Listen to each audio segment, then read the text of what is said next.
del programa de hoy estaba haciendo mención a las declaraciones que el ex gobernador Sergio Uñac le hizo a Gustavo Silvestre de C5N. Si me permitís, quería escuchar una linecita de lo que dijo, de parte de lo que dijo, ¿no? Lo escuchemos, así que si lo tenés ahí, Tony, lo escuchamos al ex gobernador. No, cuando sos tan Sergio, gráfico no puedes decir nada. ¿Qué quieres que haga? Bienvenido, Sergio. Gracias ¿Cómo por la estamos? invitación, Bien, por Muy favor. bien. ¿Vos? ¿Con cuánto ganaron? ¿Cómo? ¿Con cuánto ganaron en San Juan? 35 nosotros, 31 el gobierno provincial, 26 la Libertad Avanza. Ajá. Sí. Y No fue una diferencia exorbitante, pero desde afuera, desde el llano, con una inversión publicitaria o gasto publicitario del gobierno muy fuerte, dimos batalla. Sergio, ¿y el gobierno provincial en este momento con quién se identifica? No, con no hacer nada. La verdad que ¿Pero ideológicamente está cercano al gobierno nacional? ¿O? Y se arrima y se separa, le vota mucias cosas, y algunas más puntuales por ahí se hace para atrás, pero sin una lógica de qué es lo que tiene que seguir haciendo, ¿viste? Toquetean, lo apretan un poco, vota, si no se va, un despelote. La provincia bastante parada, che. Bueno, claro. El resultado ha sido ejemplificativo. Una provincia que ustedes habían dejado en muy buen estado, parada y con una potencialidad. Con plata, Gustavo. O sea, no está bien que lo diga, pero con plata. Hay que verdad, decir las cosas. Sí, pero por no decir después. Sí, ocurre, por ahí ¿no? tiene sus consecuencias. No, bien, una provincia súper equilibrada hace 20 años con equilibrio fiscal. Por eso cuando viste que escuchamos ahora que parece que 20 años en serio. 12 de Gioja, 8 míos. Está bien. Yo hablo de lo mío, pero en honor a la verdad, 20 años de equilibrio fiscal. Totalmente, sí. ¿Y cómo se recompone el peronismo? Porque digo, lamentablemente hemos visto triunfos como ustedes, no en un peronismo unido a nivel nacional, pero hay necesidad de mostrar una alternativa potable a lo que estamos viviendo ahora, ¿no? Yo creo que el peronismo, Gustavo, tiene que empezar a dejar de mirar tanto hacia atrás, porque eso también además genera discusiones, que si fue el camino correcto, que si no fue, que si era más allá, más acá. Tiene que empezar, a mi criterio, tiene que empezar a mirar más hacia adelante y a generar propuestas en serio. A criticar, sí, porque obviamente nosotros no pensamos como piensa el gobierno nacional, pero también a proponer, porque con la crítica, digo, frenar a Milei, bueno, eso te indica parte de un camino, pero no es todo, porque la sociedad no se conforma solo con eso. La sociedad quiere un poco más y ese más tiene que ser con una propuesta seria, consensuada, haciendo una gran apertura, convocando a todos. Digo, pensemos más o menos parecido si entendemos que el camino es potenciar, por ejemplo, la producción nacional, que no lo hace el gobierno nacional. Exacto. Bueno, tenemos que estar en este espacio. Si pensamos que la obra pública bien desarrollada es el camino porque genera empleo, pero además genera desarrollo, bueno, en este espacio tenemos que empezar a discutir todas estas cosas. Me parece que eso es lo que tiene que empezar a transitar el peronismo. ¿Y cómo se hace, Sergio, eso? Porque hoy, contrario a lo que ha logrado la derecha en la Argentina, estábamos hablando de Macri, lo borraron a Macri. Ahora Milei asumió la conducción, Milei o su hermana, pero asumieron la conducción de la derecha. El peronismo pareciera más partidos provinciales, disgregados, que la gran organización que fue nacional, ¿no? ¿Cómo se recupera ese poder a nivel nacional? A mí me parece una gran convocatoria, a todos.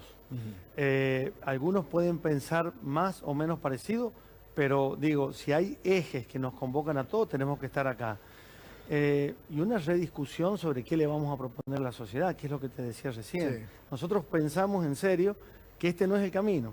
O sea, analizábamos durante la semana con el equipo de trabajo mío que el gobierno nacional le pide plata a Estados Unidos y que el gran enemigo de ellos, por lo menos lo que expresan, o lo que pide el gobierno de Estados Unidos, es escindirse de China, separarse, no comprometer o no comprarle más a China. El 80% de las importaciones que ingresan al país vienen de China. Entonces, también hay que poner, hay que mostrar las incoherencias que está teniendo el gobierno nacional. Y lo que han significado para las economías regionales el trabajo con China. Lo que fue los BRICS en su momento, que hubiera sido una potencialidad para la Argentina, ¿no? Pero por supuesto que sí. Hoy, en San Juan, China tiene el 50% de la operación de veladero. Claro. Por dar un solo ejemplo. Me parece que lo que hay que desmitificar también es que el modelo económico es el equilibrio fiscal. No, ese es un componente de un modelo económico, que nosotros tenemos el propio, que Milei tendrá el de él. El modelo económico no es el equilibrio fiscal, es una característica. Bueno, a esa partecita, doctor, le agrego lo que respondió rápidamente el gobernador Orrego, por supuesto, diciendo que, según las palabras, busca superar el desastre financiero que dejó el gobierno pasado de Uñac durante un anuncio que incluyó la inauguración de un centro de desarrollo infantil. El mandatario enfatizó la necesidad de planificación y ordenamiento como pilares de la gestión actual. Bueno, esto se compadece con lo que siempre uno viene pensando. No sé qué te parece a vos, Marcelo. Sí, a ver, yo lamento mucho que el gobierno provincial no ha ido más allá de estas manifestaciones del gobernador, que como cuando asumió dijo que había recibido una provincia en terapia intensiva, y no le haya contado a los sanjuaninos, por ejemplo, que el superávit fiscal del 2023, Uñac lo consiguió vendiendo más de 40 millones de dólares que tenía en stock la provincia de San Juan. En una época donde el rulo financiero, es decir, vender al oficial y comprar en alguno de los paralelos, te permitía hacer pingües ganancia a costilla del sacrificio del pueblo. Ni que haya avanzado el gobierno provincial en los pedidos de informes que están ahí dormidos todavía entre la Cámara de Diputados y los distintos ministerios del gobierno provincial, entre los cuales está los famosos caños del acueducto Gran Tulum, donde la provincia habría pagado 2 veces 50 millones de dólares porque la primera vez que pagó los caños no servían, con un entramado ahí de posibles hechos de corrupción que los sanjuaninos están todavía esperando saber si lo hubo o no lo hubo, y si fue así, quiénes son sus responsables. Lo de Uñac, la verdad, es muy triste, pero más triste saber de que este tipo puede ir a los medios de comunicación de Buenos Aires, entre otras cosas, debería explicar esos 17 millones de dólares que salieron de las arcas provinciales y que fueron a un par de productoras que tenían el mismo domicilio fiscal y comercial en la ciudad de Buenos Aires, referenciada a la misma persona que se dedicaba a intermediar publicidad entre la provincia y los distintos medios de comunicación, tanto nacionales como provinciales. Pero bueno, tiene esta impunidad de hacer este tipo de declaraciones porque tiene la tranquilidad que en la provincia de San Juan no se va a investigar lo que fue su gobierno y todos los gastos innecesarios o algunos hechos que habría que la justicia determinar si constituyen o no hechos de corrupción, es decir, hechos delictivos en contra del patrimonio provincial. Claro, y estaba pensando también, Marcelo, que si no se le pone coto, como dices vos, a una situación ya vencida, porque ojo que el exitismo con que se mueve Uñac es comparable con la impunidad que tiene, o sea, que tuvo y que quiere seguir teniendo, y eso es lo que no hay que permitir. Por eso tenemos una expresidente con tobillera, y hay un caso Cuaderno y Otesur y demás. Creo que ese es el camino, no hay otro camino que no sea ese, ¿no? Bueno, ahora tenemos ya un fiscal general de la Corte nuevo, que va a asumir el miércoles, que no responde a ese esquema de poder, y bueno, esperemos que él cambie la política criminal en la provincia de San Juan y también la direccione a los delitos de cuello blanco, a los delitos de corrupción, porque Cristina Fernández de Kirchner tiene una condena domiciliaria, tiene una tobillera, y se la está sometiendo tal vez al mayor juicio de corrupción de la historia del país, como el caso Cuaderno, es producto de que no todo está tan mal en la justicia nacional. En la justicia nacional hay buenos y malos jueces. Bueno, los buenos jueces, los buenos fiscales son los que llevan adelante este tipo de investigación, como el caso Cuadernos y otros más que ya han tenido condena debido a vuelto al penal por la corrupción de la tragedia de Once. Y hay varios funcionarios del gobierno de Néstor y Cristina que ya tienen condena, muchos de ellos firmes y otros que se lo están investigando. En San Juan, bueno, esta sensación de que vivimos en Dinamarca, es decir, que somos una provincia con más transparencia y moralidad pública que el principal país, según las estadísticas de inexistencia o poco anula corrupción, como es Dinamarca, bueno, es todo un dato. No es que seamos mejor que Dinamarca, sino que acá la impunidad ha sido total.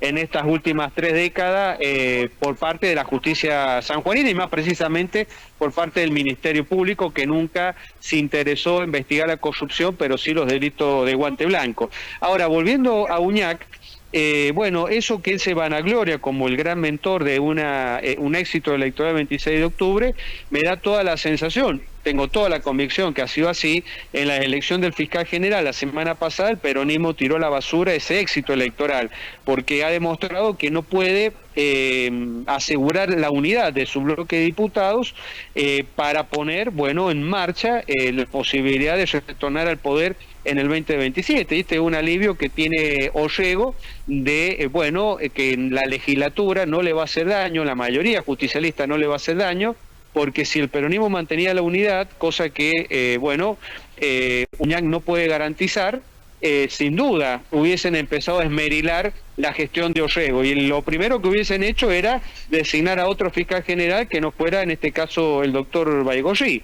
Así que, bueno, creo que Uñac deberá preocuparse de que no puede conducir su partido, no puede disciplinar a sus diputados, y esto, bueno, abre en San Juan un escenario político nuevamente de polarización, de tercios, donde, bueno, los fenómenos nacionales de cambio, de regeneración política, de modificar la manera en que se gasta el recurso público, bueno, no ha llegado a la provincia, lamentablemente.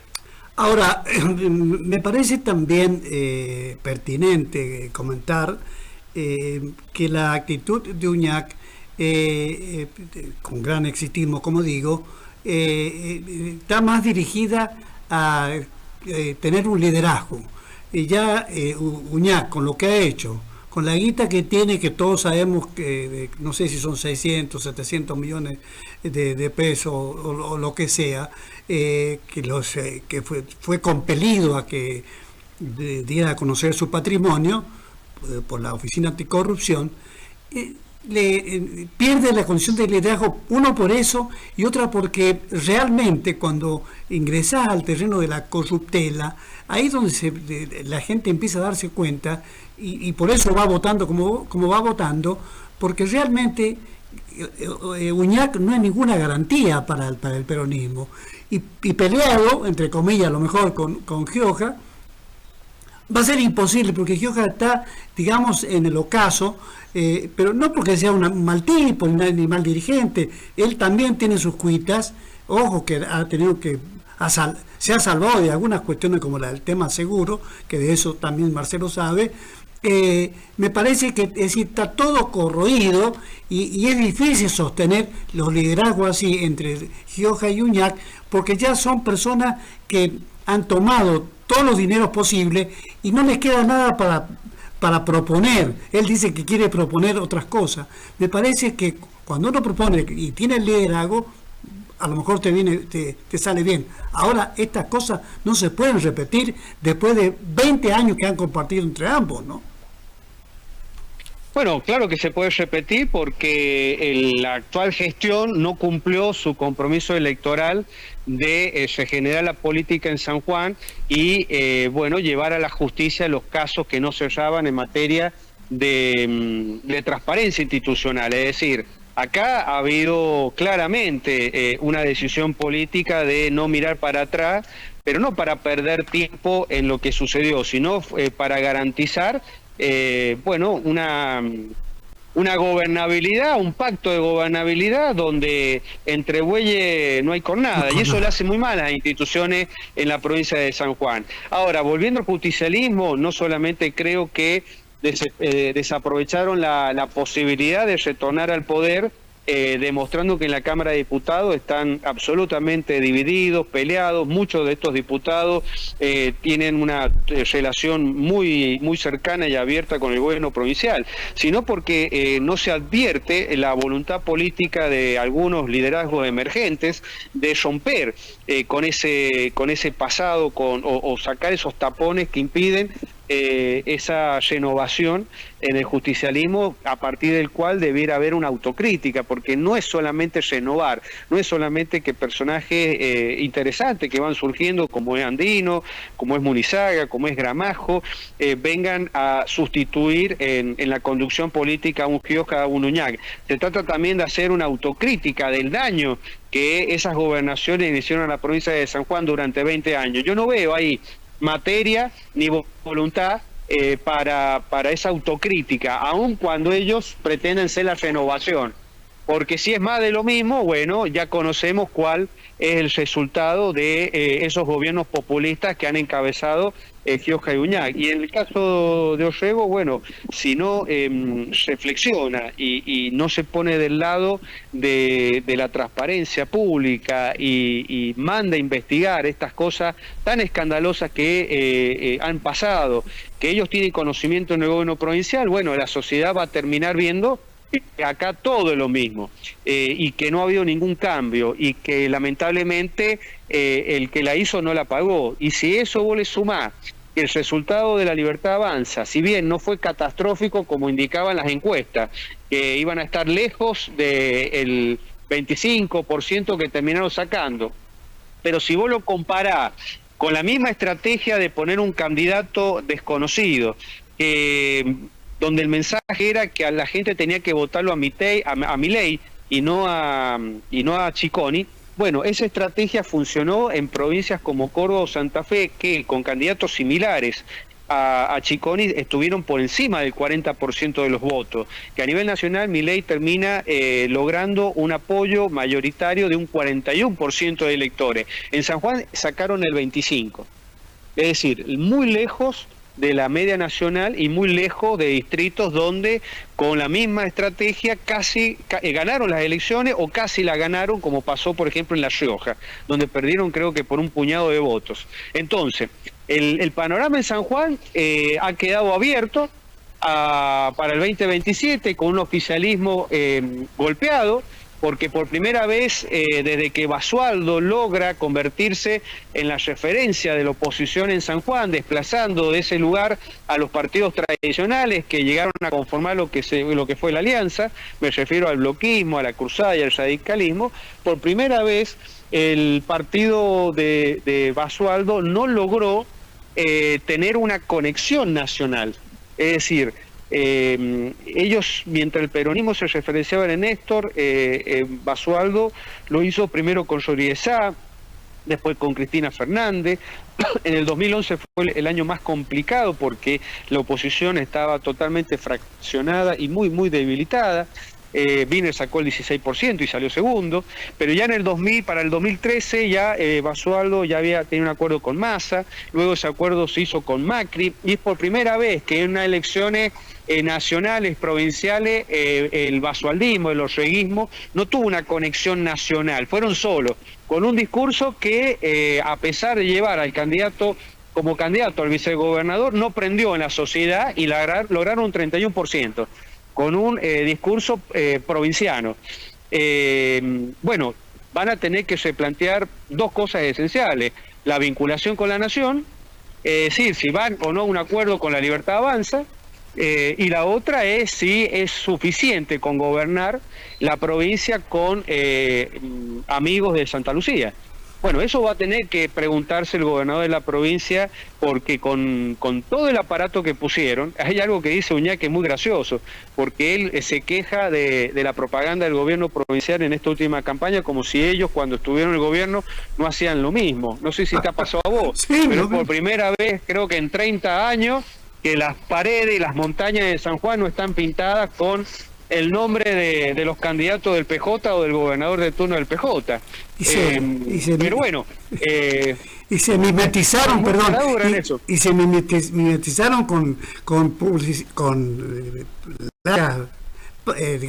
las paredes puestas como cartelería, hasta se beneficiaron algunos colegas, ¿no? La verdad. Claro, pero bueno, anécdota aparte, lo cierto es que bueno, ha quedado abierto la instancia. Ha quedado abierto, sí. Realmente coincido contigo. Pero hay una cuestión... Porque, si eso en este análisis, porque la Libertad Avanza con esta estrategia está muy lejos de poder ser gobierno en el 2027, y el peronismo desunido es muy complicado que vuelva al poder en el 2027, y el olleguismo con este aislamiento a nivel nacional y provincial es muy difícil que se tenga el gobierno en el 27. Le va a costar un poco, pero quería marcar algo que tiene que ver con lo que con San Juan, y concretamente con una entidad.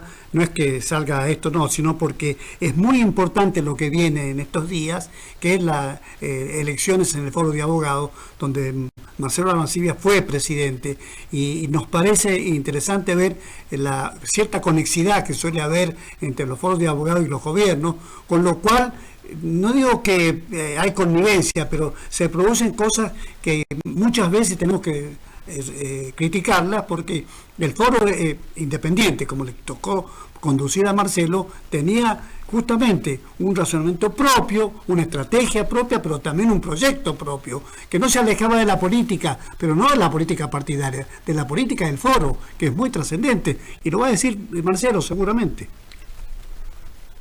Bueno, acá hay una muestra del gobierno provincial, y que pareciera que es una continuidad del Partido Justicialista, porque así como el justicialismo quería capturar el foro para silenciarlo y poder dibujar como quería el Poder Judicial de San Juan, y los colegas justicialistas se prestaban para usar el foro como un trampolín y luego terminar en algún cargo público, está cometiendo el olleguismo el mismo error. El mismo error, presentan una lista de gente que son funcionarias con la idea de capturar el foro y también ponerlo a su disposición conforme a sus intereses políticos, y los colegas que están en la lista, yo no quiero ser mal pensado, pero muchos ya se ven jueces, fiscales o se ven en cargos públicos, porque, bueno, generalmente cuando el peronismo tomaba el control del foro, terminaba siendo un trampolín para resolver los problemas laborales y para meter magistrado y funcionario en el Estado provincial. Bueno, pareciera que la misma actitud tiene este gobierno, y un gran error porque está demostrando que no es distinto y que la gente los votó para que sean distintos, para que obren de una manera diferente. No se puede tomar el control de asociaciones civiles como el caso del foro, como el caso de los clubes deportivos, las uniones vecinales, los centros juvenales, el jubilado. Esos son instituciones de la sociedad. Hay que dejar que la sociedad crezca, se forme, opine a través de estas instituciones sin que el Estado se meta. Y es lo que está haciendo el actual gobierno, como hacía el anterior. Entonces, me parece que si no se toma nota de esta cuestión, bueno, estamos generando las condiciones para que, si la situación económica del país y en particular de San Juan no arranque, y bueno, la gente termine descreyendo de la política, de las instituciones, y votando cualquier temerario que se le presente el día de mañana. Entonces, ¿la propuesta cuál es del foro actual? Que el foro es de los abogados y tiene que estar representado por colegas que no dependan de la Casa de Gobierno o del Partido Justicialista, y que representan los genuinos intereses de la abogacía, y que sea una voz que la sociedad escuche con seriedad respecto a la administración de justicia y la independencia del Poder Judicial. Si no, se convierten en meros instrumentos ajenos a la abogacía, y pagamos el pato los abogados que ejercemos la profesión y la sociedad que no tiene una institución que pretenda defenderlos o representarlos. Claro, y en cualquier caso, digo, o al menos en este caso, la figura de Federico José Morfield es la adecuada en estas circunstancias. Me parece que es así, ¿no? Sí, señor. Es un joven abogado que no le interesa más que defender y representar a los colegas, que sabe que lo que él está haciendo va a implicar en lo personal ser marginado, cancelado para cualquier cargo público, porque no representa a los intereses del oficialismo y la oposición. Y esos son las personas valientes que necesita una provincia como San Juan, donde el Estado cubre mayoritariamente la economía, los empleos, para que defienda lo que tiene que defender, la colegiación y una visión de administración de justicia que muchas veces colisiona con el interés o la visión de los poderes públicos. Claro. ¿Y cuál es la actualidad? ¿Qué cosas se han venido haciendo y que no se compadecen con darle a los matriculados un mejor servicio y una mejor representación finalmente, ¿no? Mira, desde hace 3 gestiones el foro, el único servicio que presta es a los colegas que llegan de la mano del PJ o del oficialismo actual para terminar con trabajo en el Estado. Miércoles, ¿no? Es el servicio. Qué bárbaro. Bueno, ¿no? pero esta es la realidad. Ahora vos escuchás a los candidatos de la lista 1, la lista 2, golpearse el pecho como si ellos fueran ajenos a esto que ha pasado. Y la verdad que acá hay colegas que han entregado el foro. Los han entregado. Y bueno, los abogados tenemos la oportunidad el 20 de noviembre de recuperarlo. Qué bueno. Bueno, creo que es muy, muy importante lo que estás diciendo. Y creo que históricamente uno siempre hemos tenido oportunidad de ver quién han conducido el foro. La gestión que le tocó a vos de presidir el foro en un momento que las elecciones eran compartidas. Se elegía una parte y después otra, era toda ahora está unificado esa cuestión, ¿no, Marcelo? Se modificó la ley y se unificó en una sola elección para evitar esto que me ocurrió a mí, pero que antes tenía un sentido y era no darle el poder absoluto al presidente del foro, entonces quedaba y perdía la elección de vicepresidente en una minoría, pero siempre había acuerdo entre las partes y porque todo había un interés de defender a la abogacía y no pasaba a mayores. Pero bueno, en mi caso, cuando fui presidente, Sergio Uñac mandó todo el aparato del Estado para ganarnos en la conducción y pasaban cosas muy locas. En mi primer año fue muy, muy movido, lo recordará lo recordará vos y la audiencia, pero el segundo año no pasó nada. Yo tengo una anécdota muy graciosa para ver y para demostrar el daño que se le hace a una institución como es el caso del Foro Abogado cuando el Estado se mete. La consigna de los colegas que llegaron de la mano de Uñac era que Arancibia no hiciera nada. Nosotros en ese momento estábamos hablando de las elecciones presidenciales, las PASO, que Fernández le termina ganando a Macri por 17 puntos. En ese momento el Foro Abogado unos meses antes, una semana antes de las elecciones, el Foro Abogado tenía entre sus ahorros algo así de 21 millones de pesos. Sería, no sé ahora, una fortuna, porque el dólar estaba en ese momento a 20 pesos. Nosotros propusimos, es decir, que el presidente y la minoría del directorio, que en ese momento no había cepo cambiario, y es decir, se podía comprar y vender libremente pesos a dólares, dólares a pesos. Entonces propusimos, atento de que era evidente que Macri iba a perder y que los mercados iban a reaccionar mal ante la victoria de Fernández, fundamentalmente Cristina Fernández de Kirchner, pasar esos ahorros que lo teníamos para remodelar a pleno el camping, que tampoco lo quisieron hacer y nos dejaron sin efecto una prelicitación de una obra muy interesante para reformar el camping del Foro de Abogados, pasar esos 21 millones de pesos a dólares para cubrirnos, por si ocurría lo que ya se decía, que Macri perdía y que iba a haber un mal modo de los mercados. Bueno, perdió Macri y el dólar pasó de 20 a 60 pesos. Perdimos más de la mitad de los ahorros, solamente por un grupo de colegas disciplinados con el gobierno provincial de ese momento, que decía que Arancibia no había que permitir hacer nada. Entonces, bueno, si la lógica es hacer lo que te manda decir la Casa de Gobierno, y bueno, poner en riesgo, no solamente en este caso particular el patrimonio del foro, sino también el sentido que tiene una institución. Hoy para la gran mayoría de abogados, el Foro de Abogados no tiene sentido. Estamos pagando una cuota sin sentido porque no hace nada para los matriculados, porque hace todo para los gobiernos de turno. Y esto es lo que hay que terminar. Qué bárbaro, qué testimonio además. Bueno, Marcelo, lo importante de esto es poder tener la alternativa y creo que hay gente con ganas de hacer cosas. Este muchacho parece que si lo votan, es tema de los matriculados, pero creo que la opción es buena. Es importante. Sí. Es importante porque el foro es un pequeño tubo de ensayo de lo que pasa después en la sociedad. Entonces esto será un buen mensaje para la política a los fines de que se retire de las instituciones civiles y les permita a la sociedad representar los intereses propios, en este caso de los abogados y no del gobierno. Esta lista 3, cuyo candidato el doctor Morfil, la presidente, está integrada mayoritariamente de gente joven, lo cual es sumamente interesante para nosotros. Claro, claro que sí. Marcelo, muchísimas gracias por estos minutos. Por favor, a vos, un fuerte abrazo y saludo a la audiencia. Bueno, gracias. Ahí estaba el doctor Marcelo Arancibia, bueno, varios temas, pero el del foro me pareció más que importante, porque claro, es el que los representa a los matriculados, pero básicamente tiene la misión de no dejarse convencer, no dejarse sustraer por los oficialismos de turno, porque siempre tratan de llevar agua para su molino.